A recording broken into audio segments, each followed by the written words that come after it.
안녕하세요. 세상을 이롭게 하는 일에 관심 많은 승무원쌤 김용숙입니다. 부르의 명곡에서 화제의 드라마 OST 퀸 뽑는 그러한 주제로 방송이 됐습니다. 저는 한편으로 생각해 봅니다. 왜 또 부르의 명곡에서 OST 퀸을 뽑기로 했을까? 이는 분명히 임영웅 씨의 바람을 탔다고 생각됩니다. 임영웅 씨가 신사와 아가씨, 사랑은 늘 도망가를 부른 이후 가요계에, 드라마계에 OST에 대한 관심이 폭발하기 시작했습니다. 즉 임영웅 씨로 인해서 또 OST 음악계에 불을 붙인 것이죠. 임영웅 씨가 손만 댔다, 임영웅 씨가 뭐만 했다 하면은 모든 것이 그 시장이 팽창되고 있습니다. 신화창조라고 할 수 있죠. 역시 이 부르의 명곡에서 OST를 주제로 퀸을 뽑은 것도 그와 무관하지 않다는 생각이 듭니다. 특히 OST는 그동안 여가수들이 많이 불렀나 봅니다. OST 퀸을 뽑는 거 보니까 여성들의 그 사랑의 아픔을 겪는 그 가슴이 남성보다 아마 크고 애절하기 때문에 주로 OST를 여성들이 부르지 않나 이런 생각이 듭니다. 물론 OST는 드라마의 극적 효과를 높이는 데 상당히 중요한 요소입니다. 그런데 임영웅 씨가 신사와 아가씨에서 그 사랑은 늘 도망가를 부르면서 드라마 속의 OST는 굉장히 더 중요한 화제성의 중심에 서게 됐습니다. 이번 주 OST 퀸에 출전한 가수 6명이죠. 선예 씨는 원더걸스의 멤버였죠. 15년 만에 처음 무대에 공식적으로, 물론 그동안에 뭐 자잘한 그 프로그램 했지만 노래로서 솔로로서 15년 만에 무대에 섰다 그러지 않습니까? 캐나다에 살면서 세 아이의 엄마인데 그 선예 씨가 어떻게 세 아이의 엄마라고 믿겠습니까?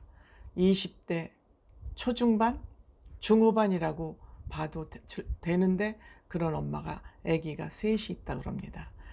긴장을 굉장히 한 듯합니다. 오래간의 무대라. 그 다음에 이보람이라는 사람은 저는 잘 모르는 사람입니다. 그런데 가창력이 역시 대단해요.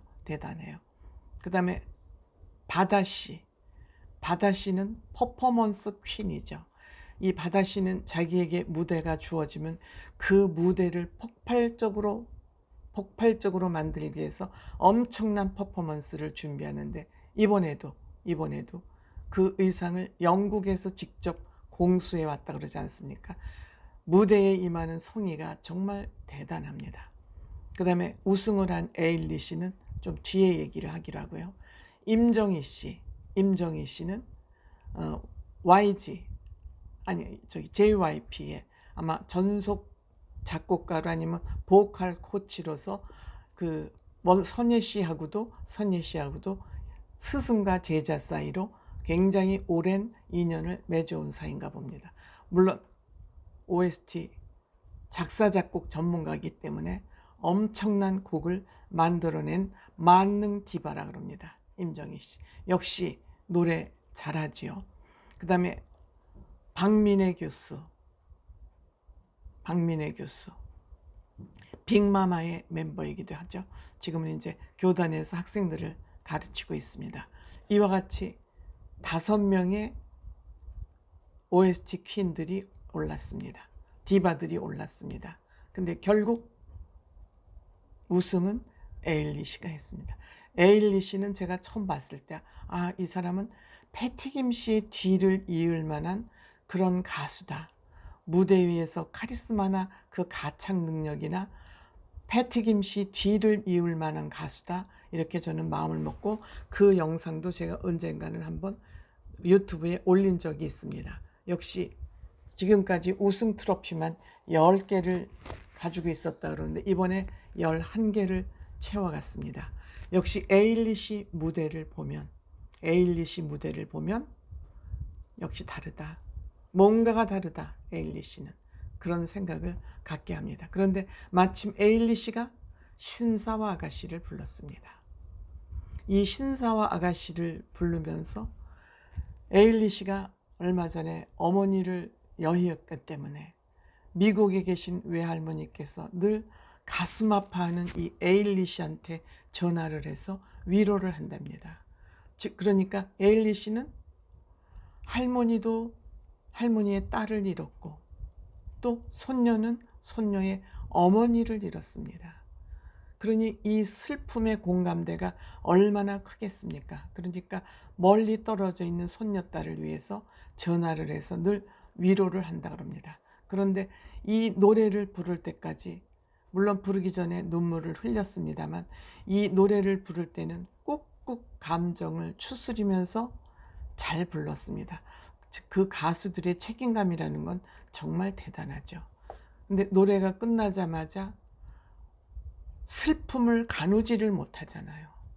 그 무대 위에서 슬픔을 가누지 못하는 그 모습을 보면서 저는 또다시 임영웅 씨를 떠올리지 않을 수 없었습니다. 이렇듯 에일리시만 운 게 아니라 에일리시 거기 출연자들 뭐 할 거 없이 다 눈물바다인데 다 눈물바다. 객석도 그렇고. 그런데 어떻게 임영웅 씨는 이렇듯 가슴을 에이는 이 노래를 그렇듯 꾹꾹 눌러가면서 노래를 할 수 있는지 임영웅 씨의 이 인내력은 정말 불가사의하다. 그런 생각을 했습니다. 물론 노래를 그 부르는 모습이나 감성은 서로 다릅니다.